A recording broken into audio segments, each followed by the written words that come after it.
I would like to tell you tonight about one of my hobbies, and that's taxidermy.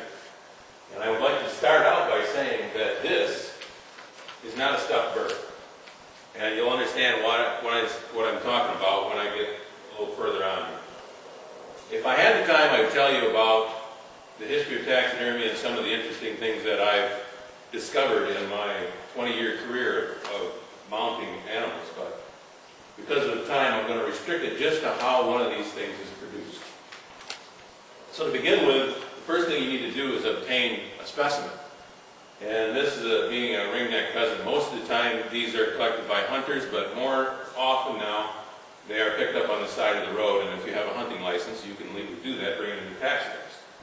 The first thing that happens after you find one of these or acquire one is you have to freeze it. You wrap it in a garbage bag or some type of plastic bag that seals it from the air and freeze it solid, because there's not just one creature standing there in the wild. There's like 1,000 creatures all under his feathers, and the taxidermist typically doesn't want those crawling on his hands, so we freeze them solid and all the little creatures on there disappear after we thaw it out. Now the day before I mount that, I'm going to take it out and let it thaw. It takes about 6 to 8 hours to thaw overnight. You do it slowly. You don't want it to thaw too quick or be too long, because then it starts to decompose. Then the morning that I work on this, I'll pick up the bird and smooth it out, and I'll make an incision from here to here. And I'll literally peel the skin both ways right off the body of this bird. And then I'll clip the legs and the wings and the base of the neck, and I'll peel that entire thing off, and I'll take the body and make some measurements, and I will either purchase what's called a mannequin, or I'll carve one myself out of foam, or I'll make one out of excelsior and wrap string. And a common question I get from people is, how do you keep the insides of that bird from smelling over a long period of time? Well, that's the answer. There is nothing inside that bird. Everything you see here is the only thing left of that bird. Everything inside has been taken out. There's nothing left to decompose. Once I get the skin off, and I have my measurements to have a mannequin made or purchased, I need to clean the skin, because inside of birds is a lot of fat. And I have a wire wheel that I turn on and actually grind the fat off the inside of that bird. And then I'll take it to the process of washing. And I wash it in a big jug or a big barrel of water and dish soap. It's actually quite like a feed trough. And I'll soak it in about 20 minutes or a half hour, squeeze it, wring it out over about 3 or 4 times, and it looks literally like a wet dish rag. You'd never expect this thing to ever rehydrate into anything like a bird.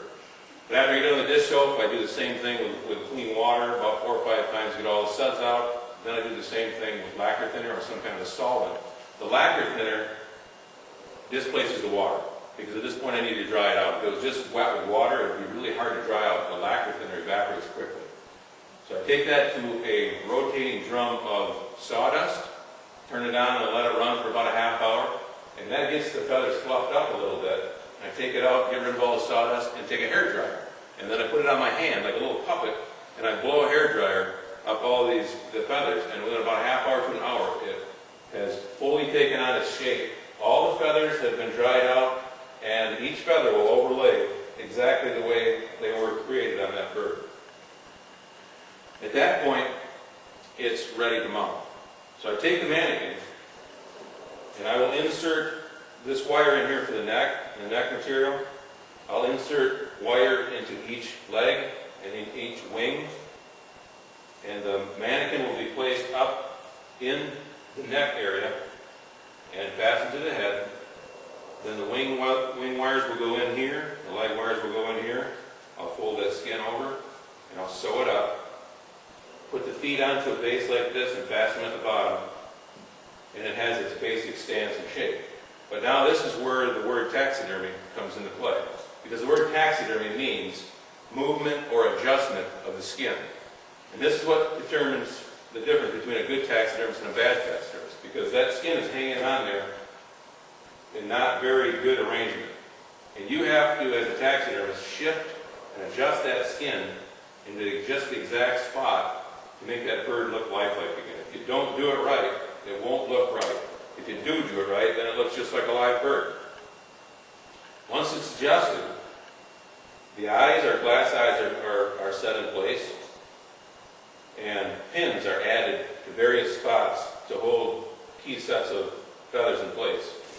Once I get it to where I want it, I think this is the finished product. It's wrapped with string, and it's allowed to dry for at least 2 weeks. After that drying period, the string is removed, and wherever those feathers were when that string was placed on, they will not move for 100 years. They will stay right exactly there.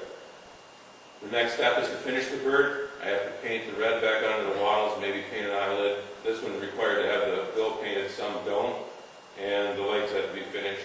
And maybe I'd add some weeds or something up here to make it look natural. At that point, it's a finished object, and I would call the customer to have them pick it up. And when they get to my shop, I tell them 2 things. First of all, don't touch it. Second of all, if it gets dust on it, take a makeup brush and you paint the feathers just like this to remove the dust. And that's the only maintenance that's ever required. And I tell them not to touch it, not because it's going to destroy it. I know how to pick these things. I can touch this as much as I want. It's not going to hurt it. But somebody else might think touching is grabbing it by the head and picking it up, and eventually something's going to break. So I just tell them, don't touch it, and just dust is the only maintenance. So if you ever see one of these birds that somebody's mailing or hanging on their wall, now you know it's not a stuffed bird, it's a taxidermy model. And you have a pretty good idea of how it's put together, and maybe a better appreciation of the whole art. And that's my hobby.